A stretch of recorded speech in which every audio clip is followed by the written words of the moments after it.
Okay, I have it up now.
Are you looking it up on your PS4 or are you... Yeah.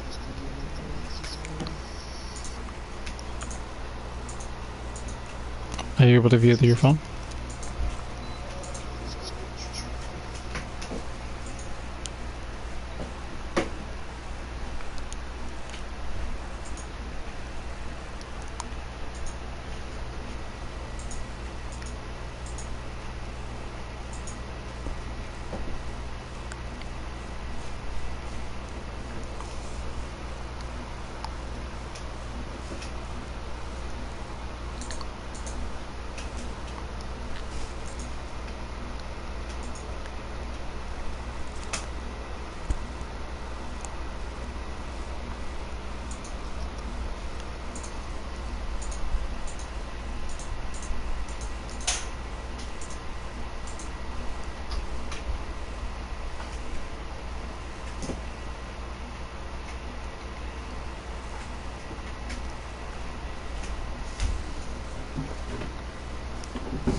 You can see it on there?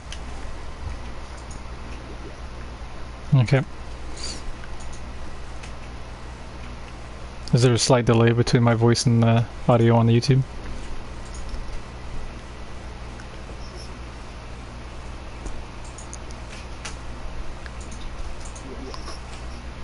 Okay.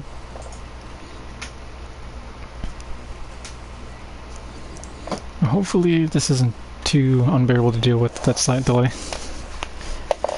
But right now you can see you have double shield going on both sides. You have Ryan Arisa mirrors, and you have TDPS differences of having the Hanzo on the enemy team and Bastion. Double shield was so prevalent for a long time for the DPS that paired with it that pretty much didn't go along with the idea of that particular comp having strengths against. Like if you played poke against double shield, it's going to be really difficult. Like playing Widow or Soldier or McCree and stuff like that, it was really difficult to play in the double shield because you couldn't really get around or get angles on specific maps, or in general really, because of the flexibility of the double shields with Sigma Orisa. Well, with Rhino Orisa being more prevalent one now, there's still angles that can be taken with poke. It's just not as straightforward as you looking straight at either comp and being able to poke. But y'all have Ashe against their double shield going on.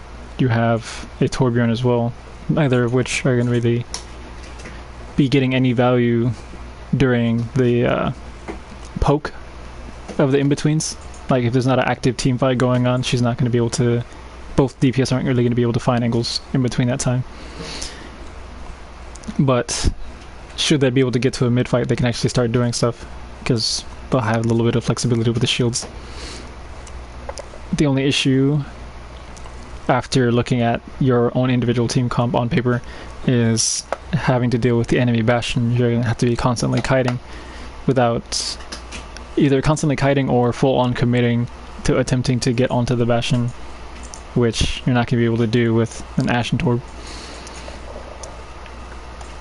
So they end up literally just... hang on.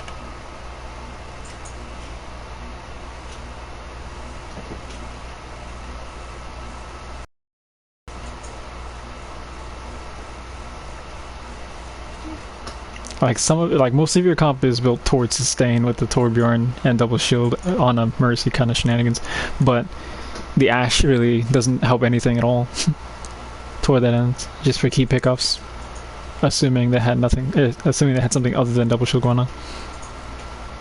The best pick y'all can take from them is either the Baptiste or the Bastion, and then y'all can start snowballing from there. The win condition basically is the Bastion. Although they have storm arrows for the mid fight as well. So that, and if Hanzo gets key pickups, being a sniper that can one shot.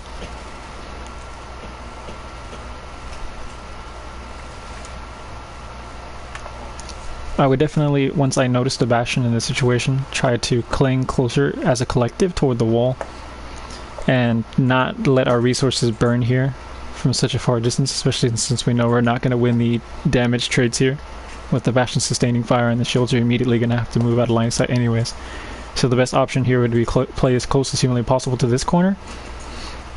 That way, the entire comp has to at least reposition that first Orisa shield slightly so that they don't get an off angle with the red team's DPS.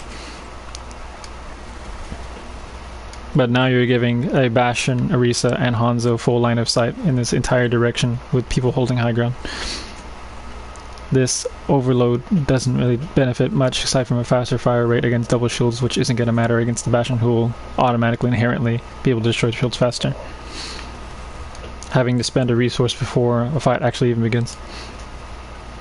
So people are kiting away right now, which is just giving them free cart push, and y'all still have to eventually meet them at some given point in time. You're not going to be able to build ults through these shields while you're constantly kiting because you have to forfeit line of sight. Meanwhile, any poke that you are actually getting through is just building their support ults, so they will have support ults if you evade the line of sight of their DPS. With your own supports being further behind since you're giving up so much base and taking less chip.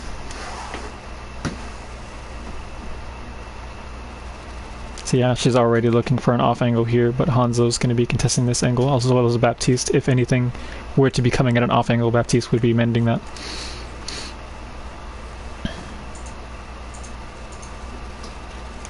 Torb is now in the open, 10 miles away from his team. Raw has a really nasty habit of doing this. He did it on a game on Lijiang as well, but y'all ended up winning a first engage on a control center map on Lijiang as a 5v6 because the enemy Ryan just simply dropped shield and took a little bit too much damage from just random full charge Zarya orbs. Yeah, let me slow down. So we clearly have Anza on the flank here. Gets some Storm Arrow burst in here. So now Ana has line of sight on only the Rhine. The Mercy has to heal what she sees as the most in need right now, which would be the Rhine, because he is at the focal point of the engagement against the Bastion. The Orisa is popping Fortify here in response to the Storm Arrows hitting from behind, which is reasonable. You would not want to take as much burst as possible from Storm Arrows. Torbjorn being way over here is reducing his potential damage for the actual brawl that's going on here. It's being forced now to be able to contest using only a rivet gun as opposed to the shotgun attempt to jump onto the Bastion. This immortality field comes out unnecessarily, but doesn't really matter. The IM keeps everybody up. The Hanzo playing by himself gets himself killed. Now you'll have point presence here because of the early IM and the Hanzo playing split, but the only real threat was Ryan on cart and Torbjorn firing at this angle, the anti-nade scaring everybody off. This is impressive how it slipped in when they had two shields at the same angle as the Ana. Y'all still can't play directly at this angle against the Bastion, so Ryan ends up dying. Ashe is now at an off angle, which is what was necessary against the double shield. Ends up getting the fucking Risa pick, but I do believe they have res available to them. Bastion ends up getting separated by a coach gun follow-up primary fire, which actually knocks him into the rest of the team as well, which is really nice. Now they don't have their win condition anymore, as Hanzo is dead without storm arrows and Bastion is dead as well. They do res the Orisa, because I was correct in them having res. But without any win conditions whatsoever here, they have to be back off as a collective. But unfortunately, that happens. The headshot win condition of having a sniper on your team. Torbjorn, Reinhardt, and Mercy are all separated from the rest of the team, so there's 3 over here, 2 over here, chasing momentum.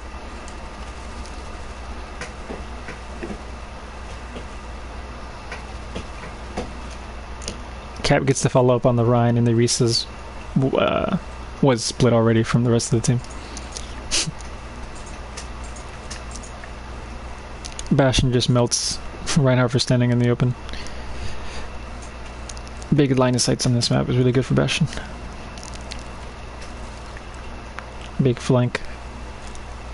So the Ana's dead, can't heal the Mercy. The Mercy's already G'ing this direction. She gets picked off as well.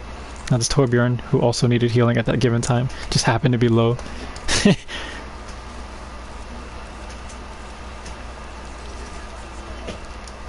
They waste Matrix here after getting 3 picks.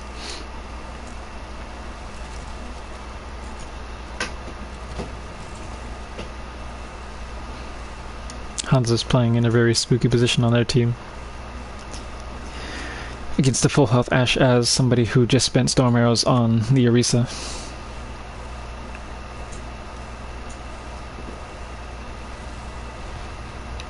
They have map control again with the Bastion on cart. Now they're trying to melt through the shields that are mostly refreshed from having just been rezzed, and then Rhine just came back from spawn. Only a little bit of residual chip on either team shields right now.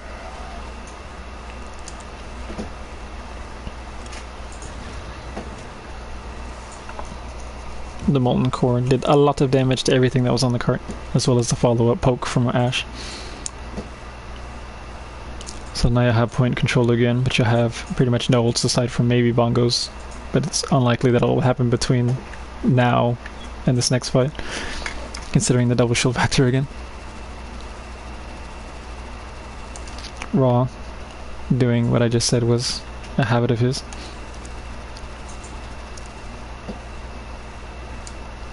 Mercy flies over there in hopes to do something ballsy when Hanzo was clearly over there. They're using tank, which ends up getting the pick on the Ashe in the window, which wasn't really necessary to use an ult. You could have just whittled away the rest of the what was remaining since you got the pick off on the main support and one of the damages. Oh, the only thing that was residual for the damages at that point would be the Ashe poke against double shield, which is already bad, and then Torbjorn turret. So simply walking over in sentry until they start using ults again would have been the play here, which would have been more optimal for their team, on the enemy team. Fortify is used here simply in fear of not having shield.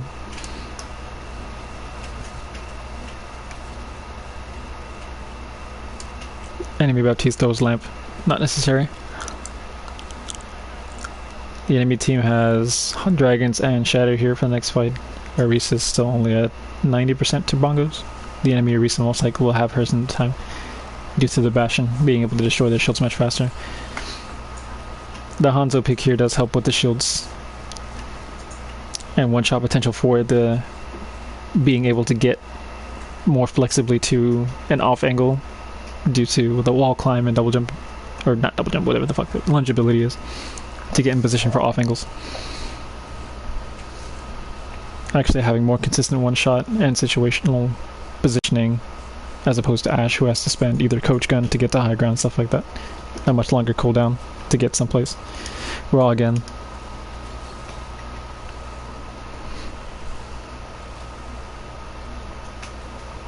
So you're fighting another 5v6. They have positional control.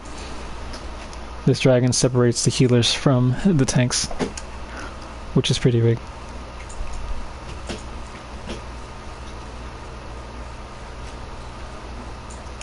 Mercy tries to walk back in to rejoin her team that doesn't have a shield due to the Bastion being down a DPS, which gets her picked off by the Hanzo that was still up there.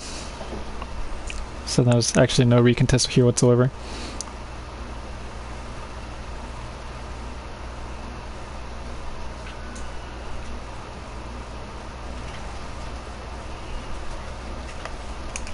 Y'all are, instead of kiting and regrouping, y'all are still a split team against the Bastion line of sight, which is a massive line right here. So you're not going to have shields or of any kind.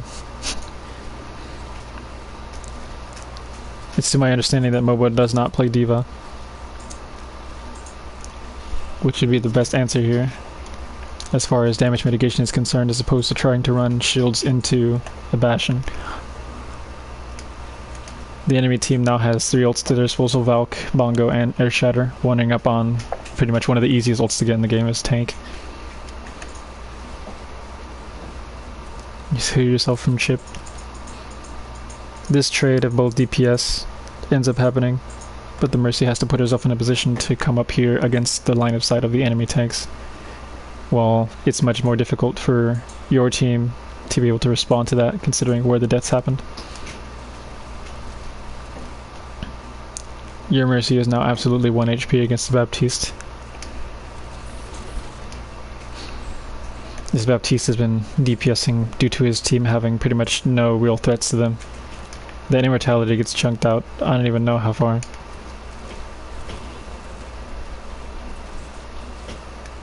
So now you have Nano Hanzo. I believe this is Cab up here throwing out an Earth Shatter due to the halt, but it doesn't come out in time because of Bastion damage.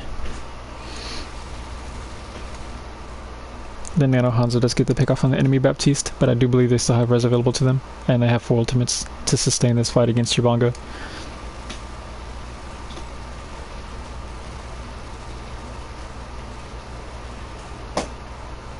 You also have nothing really to like break through these shields to get to the Bastion right now. You just keep trying to go at off angles with the DPS, which keeps getting y'all picked off. There is no presence on the front line itself, due to people having to go at an off angle just to play into the shields. At least with the D.Va, you'll be able to reposition with your DPS to get to these off angles to prevent them from dying.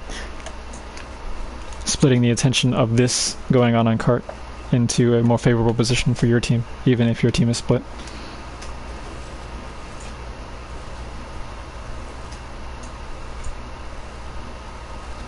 Their team now has 5 ultimates working on the last one, while y'all have only dragons. They have windows and basically makes it so y'all can't possibly contest with anything within line of sight. Bongos is just to be rude.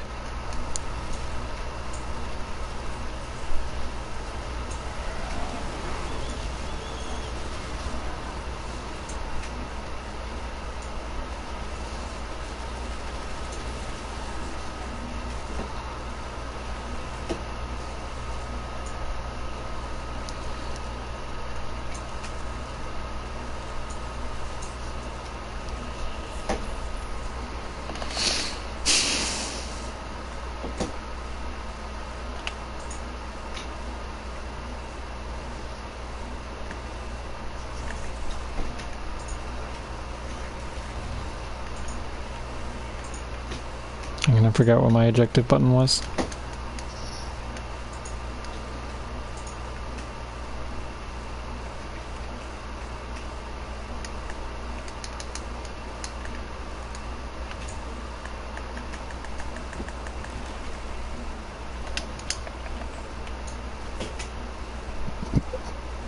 Because so now y'all run a Bastion back into them. The same conditions apply for your team as to their team. They have the one-shot value potential of Hanzo, Storm Arrows for mid-fight, Shotgun at close range for Torbjorn. Both have the prevention of death with Baptistes and res.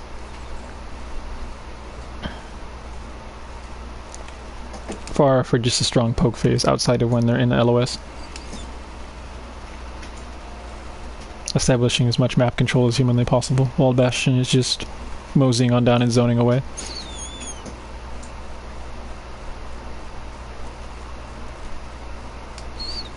Their Hanzo, with the balls of steel, decides to contest a Pharah in a 1v1, getting pocketed. With the prayer of hoping to get a kill on her.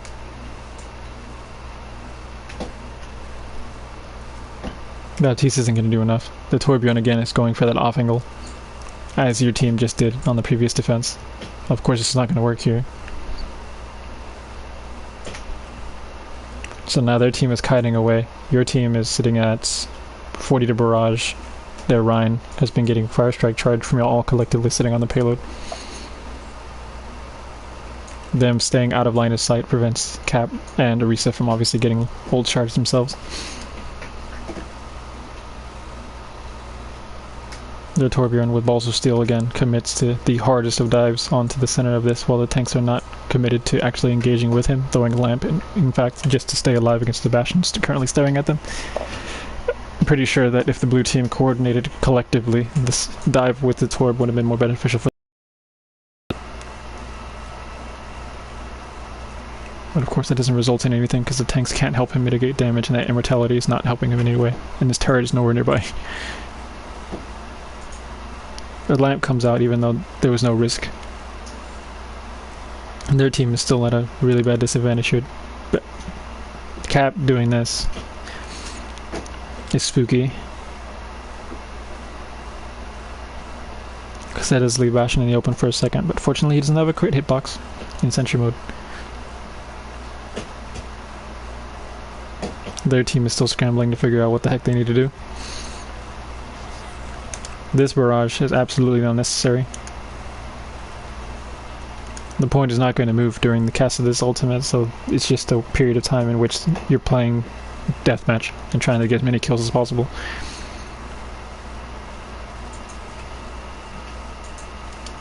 Like, imagine if you had this ultimate going into the next fight when they're actually able to finally contest you. Not having this barrage is just a waste.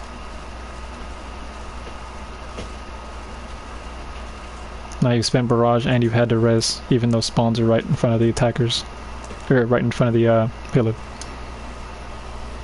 The enemy team is still down, so resing here is unnecessary.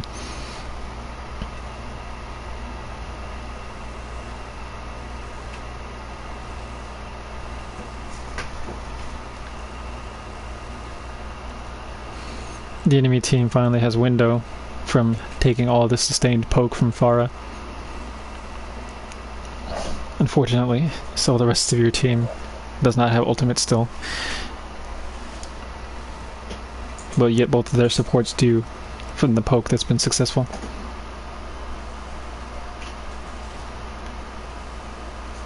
Which you would think would be beneficial for your team to be able to do poke and keep them at a disadvantage, but it actually ends up giving you having to deal with 2 support ultimates before you get either one of yours. Unless you secure those kills.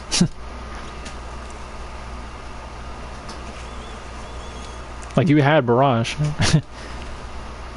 but you forfeited it and gave them 2 support ults off of it instead of waiting to respond to them using ultimates. Like right here, look at where they at. Look at all that. That window comes up, the fucking lamp comes out. Barrage here would be fucking flawless. Valk comes out in response, Tank comes out in response to Matrix as well, which is really spooky. But they don't really have anything to come through this window since Hanzo's standing way over there without storm arrows. They have Ashe, and that's not going to really come through those shields at Matrix, a high billion charge. Like Rhine Fire Strike is the best thing they have. Jump through this window. Walking past this window to aggress and not let them use it is the play here, which y'all do. The Fire Strike does come through and kill Kimori for being on the ground near the Fire Strike, which again was the best option they had. Mercy unfortunately dies to the random flanking Ashe and Baptiste that tried to rotate around to get an off angle on the Bastion that was pressing up. The Orisa gets res. They now have Ashe, Hanzo, Baptiste, Valking, Mercy. The Orisa just died again to the Bastion, so you'll have Baptiste, Rhine, and Bastion to sustain the fight against 2 DPS, 2 supports. They don't really have a chance to contest you here, so if you position more so on the cart to where you can't have the cart itself provide cover from a contest, then you could have pushed it forward. But instead you're stuck here without line of sight, trying to deal with 2 off angles. Ryan tries to shatter this person from sitting on the opposite side of the natural cover. But since nobody has LOS, because Bastion can't reposition himself that quickly, it doesn't get anything. As Valk and Baptiste are both staring at this character right now. So he gets headshot and dies for it. So now you just have Baptiste remaining, who dies. Then Bastion, who finally repositions and dies, because, yes.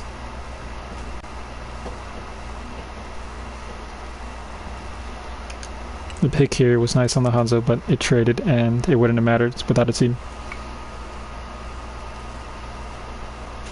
Oh, you're down 2 staggers. There's no reason to peek here. Now that the enemy team has map control here from you coming back from attacker spawn payload being closer to defenders, it's not the best of ideas to path in any direction that has to do with this open site. The best bet would be for you to go through this option down here, which is a part of the map that nobody ever seems to want to utilize whatsoever. There's a mega here. If anything were to happen, these small windows are not a lot line of sight against the hit scan of Ashe, Baptiste, and then Hanzo pickoffs can't happen. All of their win conditions denied if you go all the way down here.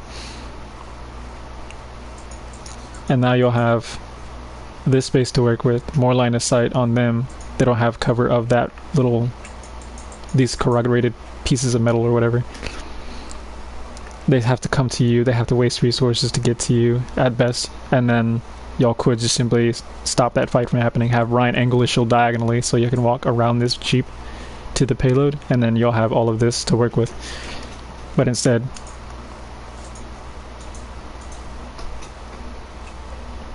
y'all decided best to keep coming up here for at least 3 minutes.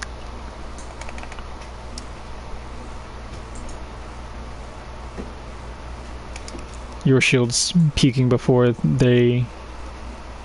you're ready, basically. Not all of your team is here and available to shoot the shield quite yet. So you'll take a bit of shield damage before they do, but the Bastion should be able to compensate for that, should he be able to have enough time here against the shields. Matrix here, like, pretty much ensures that they have no reason not to kite and just simply wait you out, because there's no reason to take a fight here as the defenders. Their fire strike does do a hefty bit of damage. Nobody was at risk of dying, so his lamp is a waste.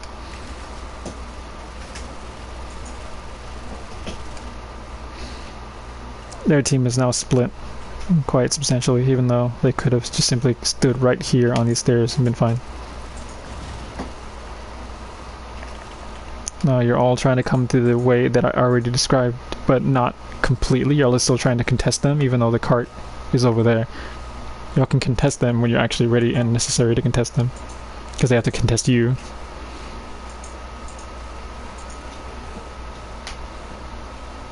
This dragon happens in anticipation of y'all walking up the stairs. Genji's off on his own.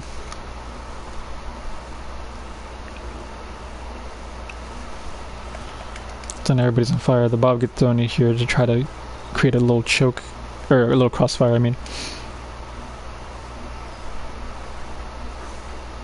So now y'all have to deal with standing here in this small little crossfire of choke. It's like the tightest choke possible.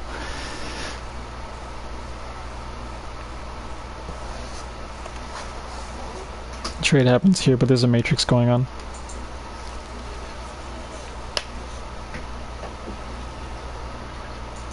Now everybody's on fire. Nothing to sustain a fight here.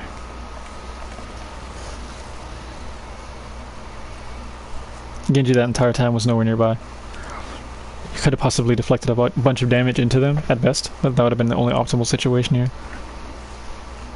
Bastion does not want that line of sight whatsoever. Bastion does not want like half an instance of I can see you.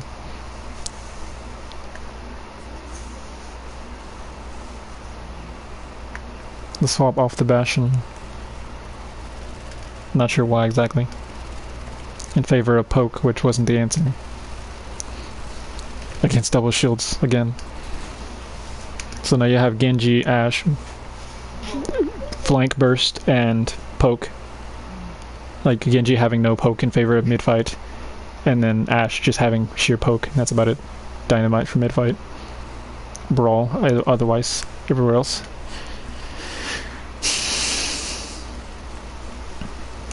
They're sitting on 3 ults, about to have Bob again, because Bob is really easy to get. You'll have Blade, Supercharger, Valk, and eventually you'll have Shatter and a window. Okay, just Bongo happens first, Valk happens. Everybody's at pretty much full except for the Baptiste, who is the only crit sign. He can pop regen burst on himself, which is a detriment to his team playing so split like this. Baptiste doesn't get much value on their team with him playing like this at off angles, but I'm sure they anticipated the Bastion still. Having to deal with the Bastion and therefore needing to play split.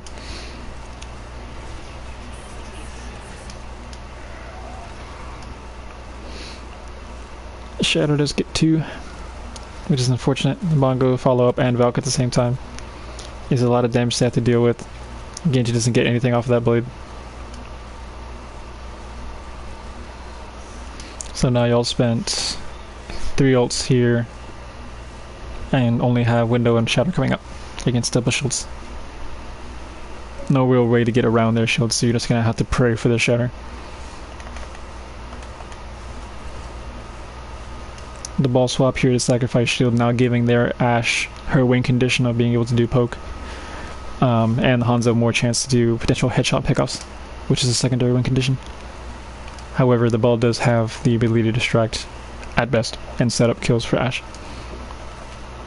But having to deal with both these shields at the same time, you pop up the Rhine, that shield will come up, so it's going to be really difficult to follow it up unless you displace them. So ball's condition here would be to set the enemy backline ahead of the Rhine from behind, while the rest of the team goes off somewhere else. This pathing again is the optimal path.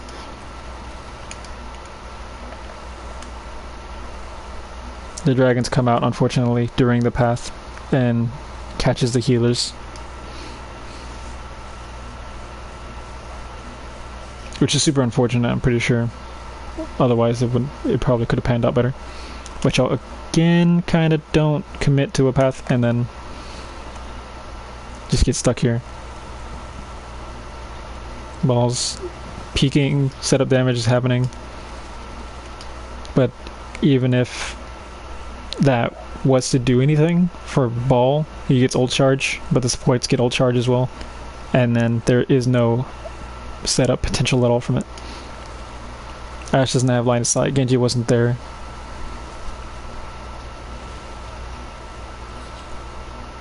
Raw doesn't get a pick off on the random flank angle up here because the shields to drop down to contest the Reinhardt, Genji, Baptiste as if they were the biggest threats at this point in time. The shatter is pretty fucking massive from Kep. I don't know how he managed to get this off when they had full health shields against the Genji alone.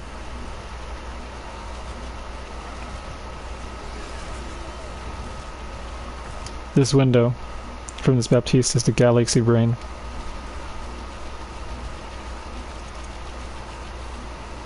You'll have every advantage here due to that shatter. Cat pretty much solidifying this point for y'all. Y'all had pickoffs advantage, but it is fine to rest here. Ball going up that far against respawning defenders, not the best of ideas. There's no potential pickoff value on solo Ball against supports that are coming back with the DPS. At best you're poking, which is just wasting time.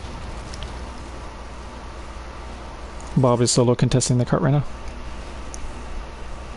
Genji is trying to contest 3 evil at the same time. Unfortunately, this Ashe on the enemy team gets shot through the matrix, which is pretty big for y'all. Then Ryan is super low and breaks line of sight with supports, which gets him picked off. Baptiste gets a random flank angle with the Hanzo in tandem. He gets to pick on your DPS, but you have the kill on their main tank and one of the DPS as well. So I'll have more of the advantage here. Now they lost both of their DPS. Their Ashe got res. They have no res for their Rhine. They have no fight here anymore.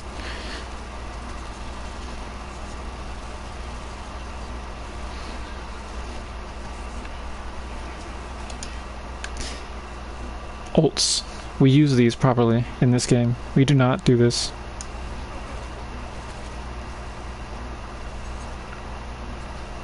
If this was like quick play or something and you just wanted to go for play of the game or some shit, then I would do it, but never in a fucking like set up organized scrim game any kind.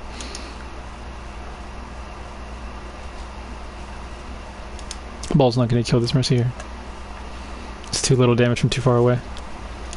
Now he has no adaptive shields going into this next engage, even though they are staggered, so it's okay. But if there was an engagement that needed to happen in the next few seconds, popping adaptives and setting yourself at half HP is not beneficial for you or your team. Not all of your team is ready for an engage anyway, so your setup does nothing if you're playing ball in this situation. You do get support ult for your team, but they get support ult and poke for everybody else on their team.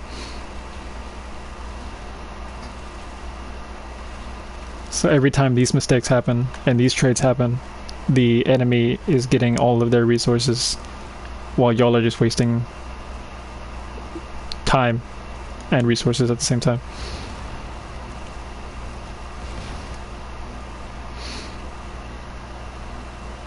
Wall is up here, Ashe is half. The Genji is looking in this direction, so there could be a follow-up here. Unfortunately, the Ashe does not seem to be in a situation in which you could follow up here. Genji does not follow up on the people that the Hammond is currently contesting on the high ground, so instead targeting the tanks that he most likely will not be able to burst down with given the Baptiste behind them. Ball happens here to begin the initiation of a full-on team fight with people not completely ready for it at half HP. 2 shields. And if that shatter even did hit anything, the best thing that could have happened was hitting the Rhine and the Hanzo maybe at the end of the cast of the travel time of the Earth Shatter. The Rhine surviving due to lamp underneath the shield. These mines prevent the team from backing up on their side. This Hanzo has the best chance of getting out of this situation from simply just climbing up the wall during the wind-up time mines. Their team is still split, with the Rhine being at the worst position for the blue team. Ashe is not in position still. Their Rhine dies. Their Hanzo does not climb up the wall and dies to mines. This Baptiste unfortunately gets pinned, but the situation was already over with the main tank dying and one of the DPS. Now you have an Ashe with no pocket against Ashe and Mercy up here. Mercy cannot res the situation.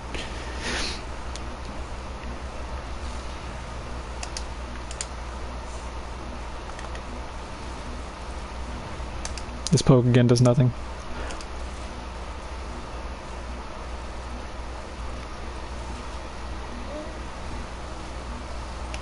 This ball should be setting up in the meantime for something else. You shouldn't be just sitting here. Bob gets down on point to stop the cart from just slowly moving up so that everybody can regroup on the blue team and get ready for another contest since they already have 4 ults available to them.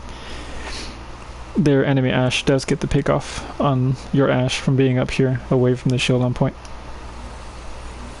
In favor of high ground, that wouldn't really have mattered considering the size of the engagement shields. The dragons do get cap, which is unfortunate. You do get your DPS back and the pick off on their DPS, but you're down your main tank.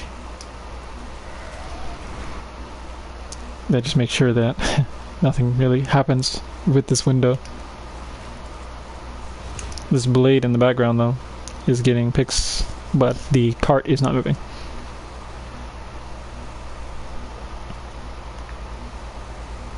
Everybody disengaging, even though most people here were at full HP. Raven seeing the picks come out and trying to throw the bob out there to carry the momentum of Genji. It's at a weird angle, but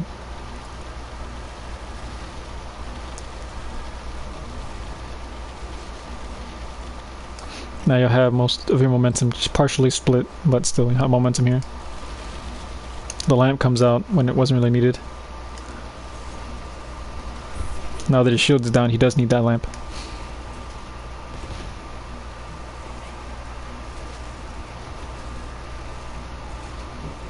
He's barely dancing on the fucking...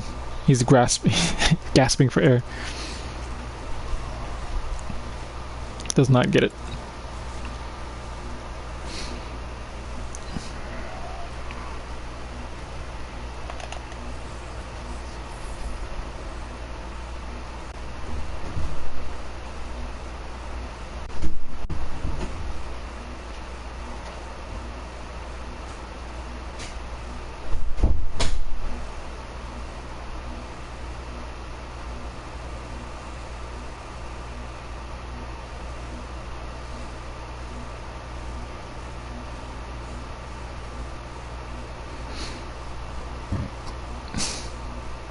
The ball and the Genji getting momentum finally prevented their double shields from really stabilizing to prevent off angles from being taken successfully. Like if Genji and ball were trying to engage while they were as a full team and actually set up for stability, then it would have been a really difficult time for you to even attempt to get to that last bit of third point.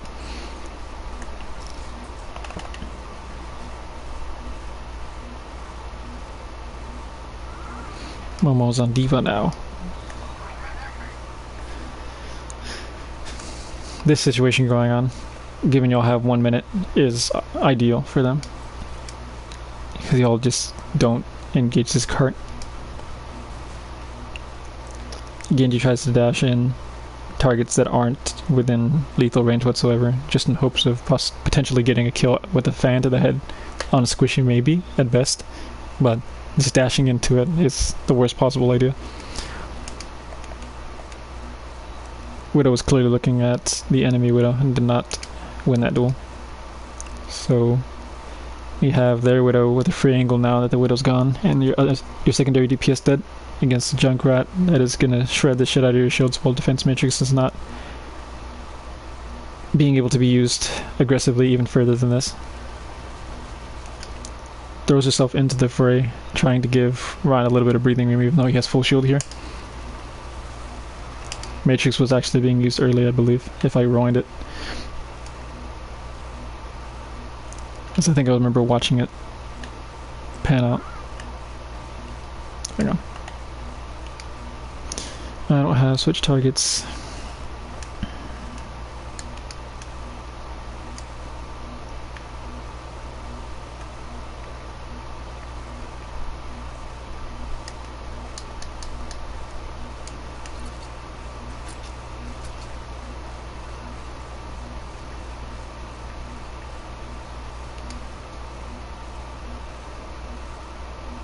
Okay.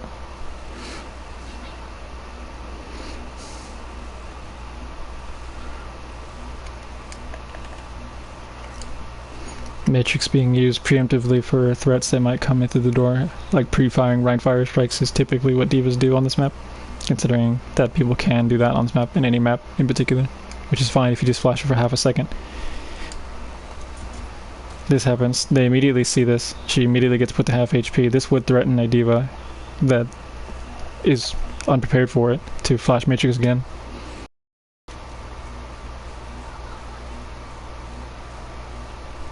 The boosters come out and the Matrix at the same time, but the Matrix and the boosters aren't getting value because nothing here behind her is actually prepared to take this engagement. So now Diva's put to absolutely 1 HP, and now the supports have to focus her, even though one of the supports doesn't have line of sight quite yet. You have Mercy Lucio trying to heal this 1 HP Diva, and it's not going to happen. Fortunately, she does get a line of sight for half a second, but her Matrix is now unable to be provided for the rest of her team, considering the resource it has left. Genji obviously dies half a second later doing this. That resource meter has not been built back up yet, but we're still taking this engagement. Now we're taking this engagement with 2 DPS down, and absolutely no Matrix still. Now you only have Reinhardt's shield, and still a half HP Diva. Their lamp comes out, which is a lot of time for them. Even though they didn't need this lamp, if you look at the enemy team, nobody was at actual risk of dying with 2 DPS down.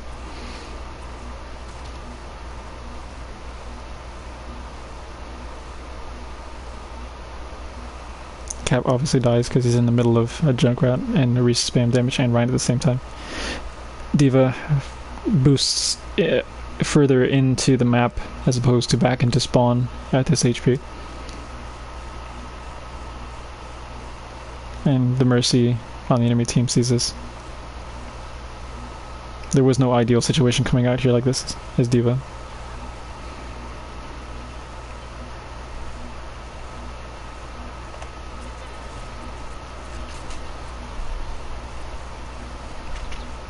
Even if she won this fight, it wouldn't have mattered.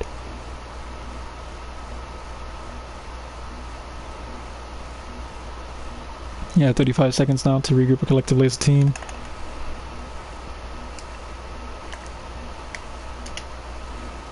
You do get the pick on the Junkrat for playing like an idiot up there. Unfortunately, he dies to death grenades. So you have a 1-to-1 trade-off on the DPS, but they have res. So now they have their win condition again in the spawn doors, being the Choke and Junkrat in tandem. Matrix immediately for this engagement. Cap just charges into everything. He gets a successful pin onto their Rhine. This immortality once again is thrown in the weirdest of ways. Hang on. His Bionade comes through and gets the anti on their Rhine, and Bionades your Rhine, which is really big. The shatter happens from Cap, which is also massive.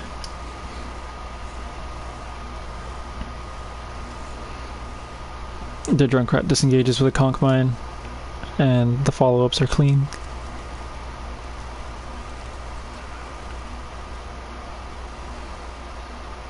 Two pins.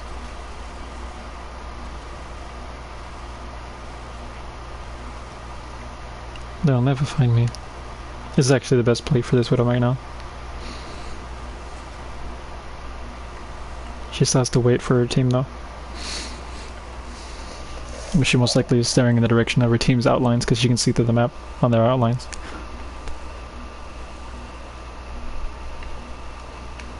Poke that isn't secured is just poke for enemy supports.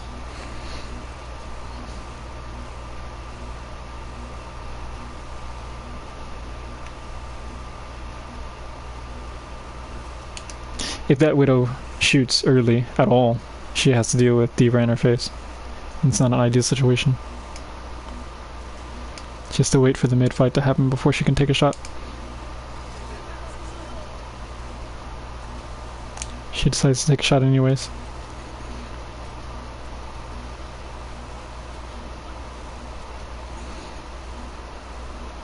So now you're down your Genji.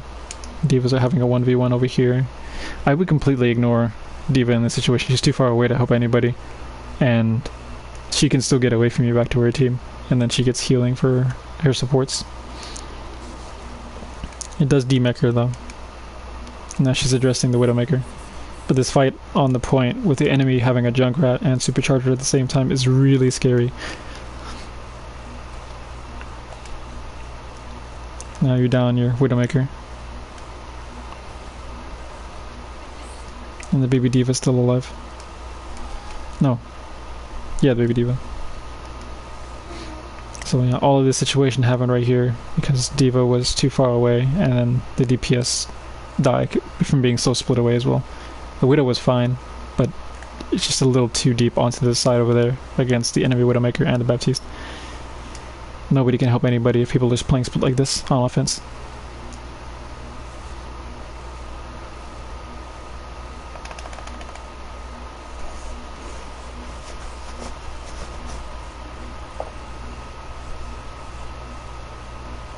Whenever I'm playing D.Va in general, and if my team is playing split like that, I get the biggest aneurysm. I'm like, okay, I matrix only like one person instead of potentially my entire team from playing in front of me. Because it's just a small cone in front of me. Back to the Orisa.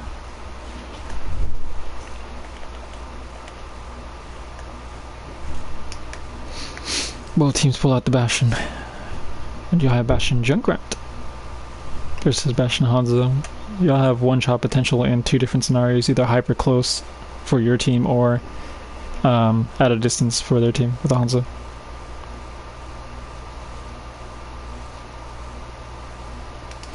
The blue team not needing an extra resources like Conch Mine, which is your form of disengage, as Junkrat compared to your Hanzo, who can get the one-shot regardless. As long as he hits.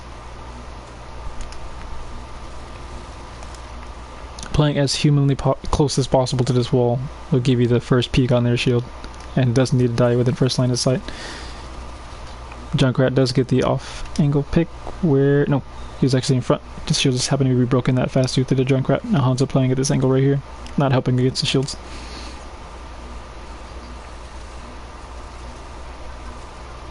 Bastion is rezzed, but they have no resources for their blue team shield attack. Hanzo does get the off angle on the Bastion, which is a condition.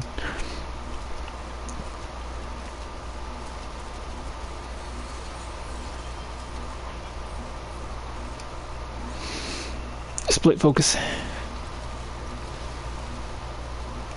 Shield is dead, Bastion's in the open, as opposed to anywhere within outside the line of sight. As Hanzo was still at the off angle before Junkrat could kill him.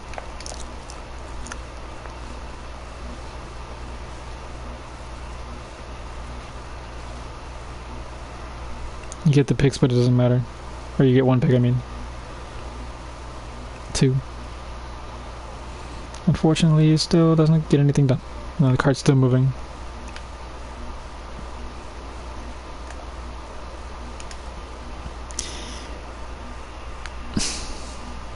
You'll have, the enemy team has Shatter and almost Baptiste and Hanzo Dragons. You'll almost have Nano, Riptire, maybe, if you can get within line of sight quick enough. And that's about it. The ball doesn't really help in this situation. There's no setup he can do here. Spinning doesn't do anything. The shield was offset just very slightly, so Bastion dies. But the damage is pretty hard here. The Hanzo's at the off angle. Firing dragons to split the cart and keep people off of it as much as possible. Windows pops up.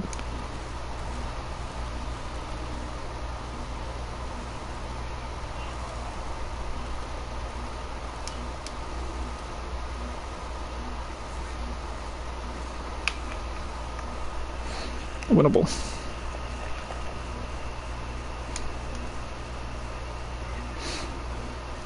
And that was that game. There's a tendency for people not to understand on all 3 of the teams on the server what win conditions are outside of just, oh, we have to get to this ultimate and do this in response to their ultimate.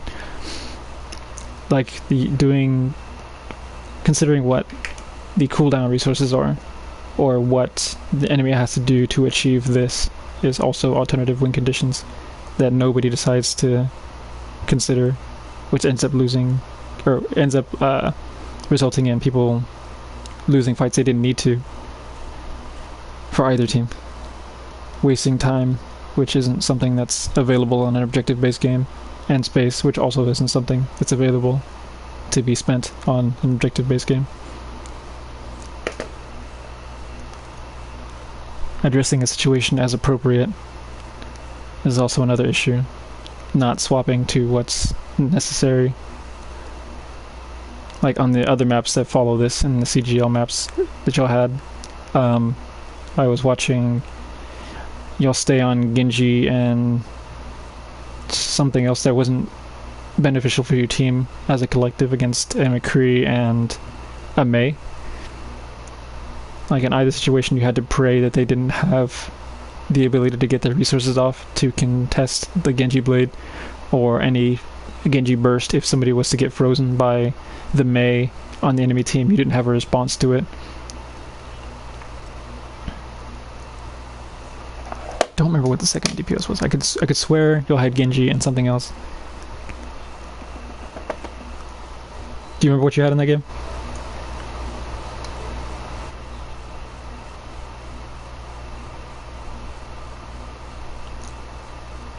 I'm gonna stop the broadcast for now.